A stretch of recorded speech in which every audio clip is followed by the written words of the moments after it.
నమస్తే welcome to our channel నేను మిషాల్ని YCP నేత గోరంట్ల మాధవ్ కొన్ని ప్రెస్ మీట్ పెట్టి కొన్ని కీలకమైన వ్యాఖ్యలు అయితే చేశారు. మరి ముఖ్యంగా చూసుకుంటే స్పీకర్ అయ్యన్న పాత్రుడు గారి మీద, డిప్యూటీ సీఎం పవన్ కళ్యాణ్ గారి మీద, మంత్రి నారా లోకేష్ గారి మీద విమర్శిస్తున్నారు. అయితే రాష్ట్రంలో పోలీసు వ్యవస్థ లేదన్నట్టు తను వ్యాఖ్యలు చేస్తున్నారు. అసలు నిజంగా ఇలాంటివన్నీ జరుగుతున్నాయా? ఇలాంటివన్నీ డిస్కస్ చేసే ముందు స్టూడియోలో ఉన్నారు అనలిస్ట్ అశోక్ కుమార్ గారు ఉన్నారు. వారిని అడిగే విషయాలను తెలుసుకునే ప్రయత్నం చేద్దాం. అశోక్ గారు నమస్కారం. గోరంట్ల మాధవ్ అయితే ఇప్పుడు ప్రెస్ మీట్ పెట్టి కొన్ని కీలకమైన అంశాలు అయితే మాట్లాడుతున్నారు. మరి ముఖ్యంగా పవన్ కళ్యాణ్ గారి మీద, స్పీకర్ అయ్యన్న పాత్రుడి మీద, మంత్రి నారా లోకేష్ గారి మీద.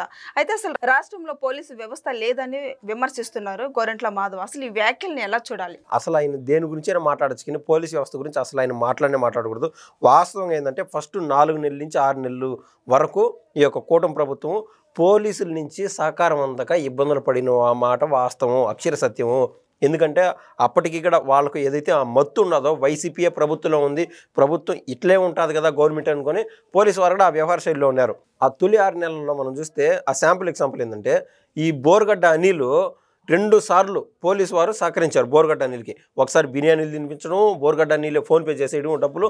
తర్వాత కాలంలో ఏమైంది, ఆ జైల్లో పడుకోవడానికి వసతి లేక ఈవెన్ స్టేషన్లోనే ఏదైతే కంప్లైంట్ పెట్టడానికి పోయినప్పుడు సిఐఈ ఎస్ఐ ఉండే చోటనే పెద్ద బెడ్ వేసి దానిపైన తెల్ల బెడ్షీట్లు వేసి ఈ మాదిరి చూసినటువంటి వ్యవహారం మనం చూసాం. ఇంకెట్లా వ్యవహరించాలి ఈ కూటమి ప్రభుత్వం? అంటే సరే మీరు బెడ్లు వేసుకోండి ఈ విధంగా అనేది చెప్పాలన్నా, సరే ఆయన మాట్లాడుతున్నటువంటి మాట ఏంది, ఆడ కేసులు కట్టలేదు ఈడి కేసులు కట్టలేదు అని చెప్తున్నాడు. గతంలో ఇదే బోర్గడ్డ నీళ్ళు మీ బెడ్రూమ్కి వస్తాను, మీ పిల్లల్ని అది చేస్తాను, ఇది చేస్తాను, మీ భార్యని అది చేస్తాను, అర్ధగంట చాలు అని చెప్పి ఆయన మాట్లాడినటువంటి మాట అసభ్యకరంగా. సరే అసభ్యకరం అనే దాని వెనకల ఎంత బెదిరింపు ఉన్నదండి. అర్ధగంటలోపు వస్తాను పలాంది చేస్తానని చెప్పి అసభ్యకరంగా మాట్లాడడం, లేకుండా అబ్బా కొడుకుని లేపేస్తానని చెప్పడం, లేదా పవన్ కళ్యాణ్ గారి గురించి ఆయన్ని లేపేస్తానని చెప్పడం. అదిగాక సాక్షాత్తు అక్కడ ఎమ్మెల్యేగా ఉన్నటువంటి కోటమిరెడ్డి శ్రీధర్ రెడ్డి గారికి ఫోన్ చేసి బండి కట్టుకొని అంగళ్ళ మధ్య ఈడ్చుకొని వస్తానని చెప్పి ఒక ఎమ్మెల్యేగా ఉన్నటువంటి కోటమిరెడ్డి శ్రీధర్ రెడ్డి గారిని కూడా ఆ మాదిరి బెదిరింపులు దిగినప్పుడు పోలీసు వ్యవస్థ ఒక చిన్న కేసు కట్టిందండి బోర్గడ్డ నీళ్ళపైన. ఒక్కసారైనా జైలుకి పోయిచ్చారా? అంతెందుకు, ఇదే గోరంట్ల మాధవ్ గారి గురించి ఒక మాట చెప్తాను. ఆ మధ్య చేబ్రోలు కిరణ్ అనే ఐటీడీపీ కార్యకర్త అరెస్ట్ అయినప్పుడు అసలు అక్కడికి ఎలా వెళ్ళగలిగినాడు గోరంట్ల మాధవ్? అసలు చేబ్రోలు కిరణ్ ఎక్కడున్నాడని చెప్పి ఆ టీవీ9లు, ఎన్టీవీలు, ఇంకొక ఛానల్ అన్ని స్క్రోలింగ్ వాళ్ళకే తెలియదు, అసలు విజువల్స్ వాళ్ళకే దక్కల.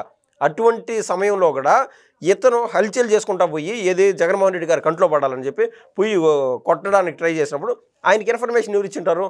ఇదే పోలీస్ వ్యవస్థ కదా. అందుకోసం అని చెప్పి పోలీసు వారు కఠినంగా ఉన్నారు. తర్వాత అంటే ఒక తప్పు నుంచి మరో తప్పు రిపీట్ కాకూడదని చెప్పి ఈ యొక్క కూటమి ప్రభుత్వం స్ట్రెంథన్ చేసుకుంటా పోతుంది. కోయ ప్రవీణ్ గారు లాంటి ఎవరైతే ఐపీఎస్లు ఉన్నారో అటువంటి వారి నేతృత్వంలో దాని కూడా ఆయన తప్పు పడితే అన్నీ మీకు జరిగినట్టు.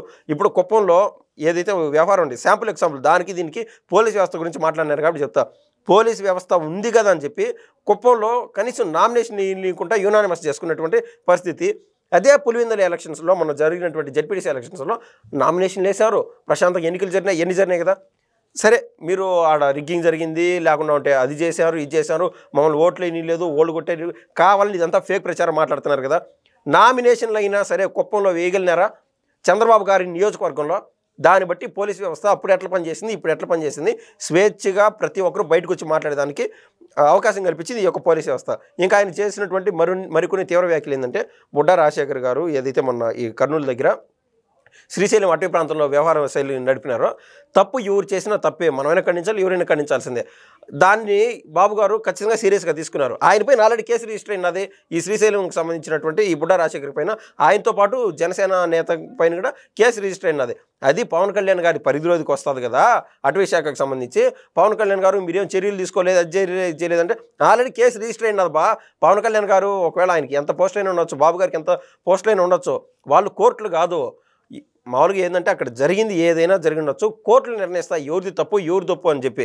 నీకు ఇష్టానుసారం ఓడిపోయిన కోపం ఉన్నది, ఈడిపోయిన కోపం ఉన్నది, వాడు తప్పు చేశాడని చెప్పి హీరోయిజం కోసం మనం ఏదో చేసేస్తే ఒకవేళ వాడు అతను చేసిన దాంట్లో తప్పుగానే లేకుండా ఉంటే బాధపడేది సమాజమే బాధపడుతుంది ఆటోమేటిక్గా. ఈరోజు ఇది రేపు ఇంకొకటి. కాబట్టి కోర్టుల పరిధి వరకు ఖచ్చితంగా వెళ్ళాలా. వీళ్ళకి ఫ్యూడలిజం మెంటాలిటీ ఇప్పుడు దాకా ఏదైతే ఉన్నదో వైసీపీ వ్యవహార శైలి నడిపిందో 5 ఏళ్ళలో, ఇప్పటికీ వాళ్ళ నుంచి వదిలిపోలా ఆ ఫ్యూడలిజం మెంటాలిటీ. కాబట్టి ఆయన మత్తులోనే మాట్లాడుతూనే ఉన్నాడు. గోరంట్ల మాధవ్ ఇంకా కొన్ని వ్యాఖ్యలు చేశారు. అంటే నారా లోకేష్ గారి మీద రెడ్ బుక్ రాజ్యాంగం నడుస్తుందన్న వ్యాఖ్యలు చేస్తున్నారు. ఎలా చూడాలి దీన్ని? గతంలో అండి అసలు ఎంత స్వేచ్ఛగా ఒక ఇదే ఎగ్జాంపుల్ ఇందాక చెప్పినటువంటి ఎగ్జాంపుల్ ఇదే బుడ్డ రాజశేఖర్ గారి పైన లేకుండా జనసేన నేతకు సంబంధించి పోయి పవన్ కళ్యాణ్ గారు కంప్లైంట్ ఇవ్వగలుగుతున్నారు, లేదా చంద్రబాబు నాయుడు గారి దగ్గర పోయి కంప్లైంట్ ఇవ్వగలుగుతున్నారు. జగన్మోహన్ రెడ్డి గారికి అపాయింట్మెంటే దక్కించుకోలేనటువంటి మూర్ఖుడు, అభాగ్యుడు, నిర్భాగ్యుడు ఎవరు ఈ గోరంట్ల మాధవ్. జగన్మోహన్ రెడ్డి గారిని ఎన్నిసార్లు మీట్ అయినారంటారండి. ఆయన కేవలం స్టేజ్ పైన నిలబడుకొని హితవాదాలు చేస్తూ ఉంటాడు, క్లాస్ టీచర్ మాత్రం ఎస్ అని చప్పట్లు తట్టడం తప్ప మరో ప్రసక్తే జరగలాడ. కాబట్టి కనీసం అంటే చీఫ్ ఎవరైతే ఉంటారంటే సీఎం కావచ్చు, డిప్యూటీ చీఫ్ మినిస్టర్ కావచ్చు, లేదా పలానా మినిస్టర్ కావచ్చు, వాళ్ళకి కనీసం అపాయింట్మెంట్లు కూడా దక్కల. మినిస్టర్లకి ముఖ్యమంత్రులు అపాయింట్మెంట్లు దక్కనటువంటి సందర్భాలు మనం చూసాం. ఇప్పుడు అందరితో మాట్లాడే వెసులుబాటు ఉన్నది. అంబేద్కర్ గారు ఏదైతే మన రాజ్యాంగంలో రాశారో right to freedom of expression, ఎక్కడి నుంచి ఈ దేశంలో ఒక చోట నుంచి ఇంకొక చోటకి ఎక్కడికైనా ఫ్రీ ఫ్లోగా మూవ్ అవ్వచ్చు, ఎక్కడ కట్టడాలు కానీ ఆపేదానికి కానీ అవకాశం ఉండదు. అదే అంటే దాన్ని రాజ్యాంగం అంటారు. ఇప్పుడు గతంలో ఇది నామినేషన్ వేసేదానికి మున్సిపల్ ఎలక్షన్ సందర్భంగా మాచర్లలో 2 కాపు బిడ్డలు వెళ్ళినప్పుడు బుద్ధా వెంకన్న అదేవిధంగా బోండమ్మ గారు ఇంత లవ్ రాడ్లు తీసుకొని ఇష్టానుసారం కుమ్మినాడు. ఎవడు తురకా కిషోర్ అని. వాడి పైన కేసు పడిందా, లేకుండా ఉంటే ఏదన్నా చిన్నపాటి ఎఫ్ఐఆర్ మాదిరి రిజిస్టర్ చేసినప్పుడు కూడా కనీసం జైల్లో పెట్టగలిగినారా? ఎవరు ఇతను మాట్లాడుతున్నాడు అదేదో అన్నట్టు దొంగలు పడిన 6 నెలలు కుక్కలు మరిగినట్టు.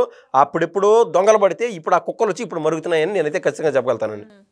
ఇప్పుడు అది పోలీసు వ్యవస్థ లేదని చెప్తున్నారు కదా, ఇది అక్రమంగా అరెస్టులు చేస్తున్నారని వ్యాఖ్యలు చేస్తున్నారు. ఇది ఏ ఒక్కరిని అక్రమంగా అరెస్ట్ చేయాల. ఇప్పుడు ఆ సోషల్ మీడియాలో ట్విట్టర్లోకి పోయి చూస్తే అండి నిన్న కూడా ఒక టీడీపీ మహిళ పైన అది బూతుల పదాజాలం కాదు. అతను ఎవడో యూకేలో ఉంటాడంట, బయట ఉంటారు, లేకుండా యూఎస్లో ఉంటారు. దాన్ని వేదికగా చేసుకొని ఇష్టానుసారం బూతులు తిడతానే ఉన్నారు. వాళ్ళపైన కనీసం ఆ పార్టీకి సంబంధించి ఎవరైనా తీవ్రంగా ఖండిస్తున్నారా? లేదు కదా. ఇప్పుడు నేను మాట్లాడిన బూతు తొలుతుందా? లేదు కదా. దాన్ని బట్టి అర్థం చేసుకోవచ్చు ఎంత తేడా ఉండదు. స్వేచ్ఛ అంటే ఇప్పుడు కూడా వైసీపీ వాళ్ళు మాట్లాడుతూనే ఉన్నారు. అది ఏంది రప అని మాట్లాడుతున్నారు. వాళ్ళపైన కేసులు రిజిస్టర్ కాల. వీళ్ళు అన్నాళ్ళు ఇంకా టీడీపీ వాళ్ళు జనసేన వాళ్ళు అన్నాలా, సారు మీరు ప్రభుత్వంలోకి రాకముందు చంద్రబాబు గారు 4.0 అని చెప్పినారు, అది ఇది చెప్పినారు. ఇది పవన్ కళ్యాణ్ గారు అయితే తాట తీసి రోడ్ల పైన కూర్చొని పెడతా ఉన్నారు. అది జరగలేదు కదా సార్. ఇప్పటికీ వీళ్ళు పేటరైపోతున్నారని చెప్పి ఆ రోడ్లపైకి వచ్చి ధర్నా చేయాల్సిన వాళ్ళు టీడీపీ వాళ్ళు, జనసేన వాళ్ళు. బాధపడాల్సింది వీళ్ళు.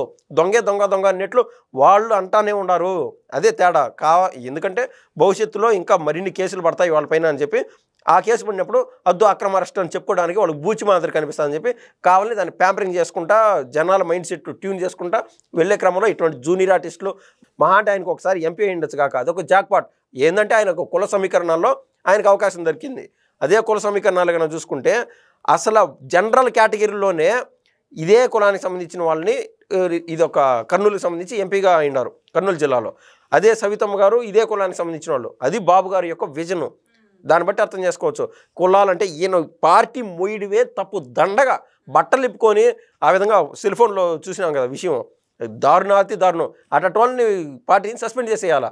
అట్లా చేయకుండా జగన్మోహన్ రెడ్డి గారు పెంచి పోషించడం కాకుండా అతనికి మళ్ళీ అధికార ప్రతినిధి అనే పదవి ఒకటి. ఈయనతో పాటు శ్యామల కూడా. Thank you. ధన్యవాదాలు.